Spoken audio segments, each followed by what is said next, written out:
Some breaking news for you this hour. Within the last few minutes, the British government has said it will appeal against the High Court's decision to allow 3 Kenyans to claim for torture compensation during the Mau Mau uprising. The High Court had ruled that 3 who were tortured under British colonial rule in the 1950s can sue the British government. The authorities we need to do that. Had admitted anyway that the torture of detainees had taken place, but they'd argue that a fair hearing would be impossible so long after the event. Peter Biles is our correspondent. That's a way to get out of pain. This hour outside the High Court. Peter, just take us through what's happened.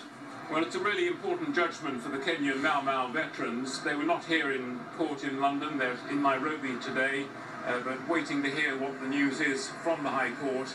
And the news is that they have been granted the right to proceed to a full trial. The British government had been arguing that the claims were time-barred, that all these events, these allegations of torture happened so long ago, back just in like the slavery, 1950s, during the Kenyan Mau Mau uprising, that there was no possibility any longer of a fair trial, because much of the evidence will be based on documents rather than on first-hand evidence from witnesses.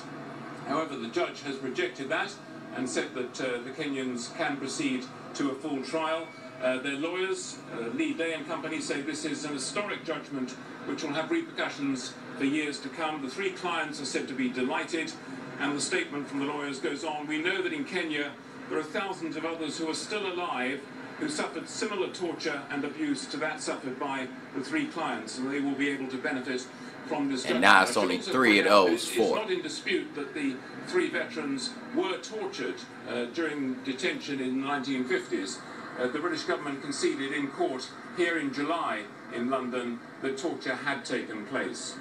What do we think will happen next, Peter? Well, I think that a full trial is still some way Look off. at it. It may be perhaps as much as a year. There are important documents that will need to be looked at, not least something called the Hanslope Archive, which is a collection That look familiar, of black 8,000 men? files that were brought back from Kenya at the time of independence and really only came to light in recent years. They've been referred to in court here that looked over the familiar. past few months, but they've not yet been made fully public. Okay, Peter Biles, outside the High Court, thanks very much.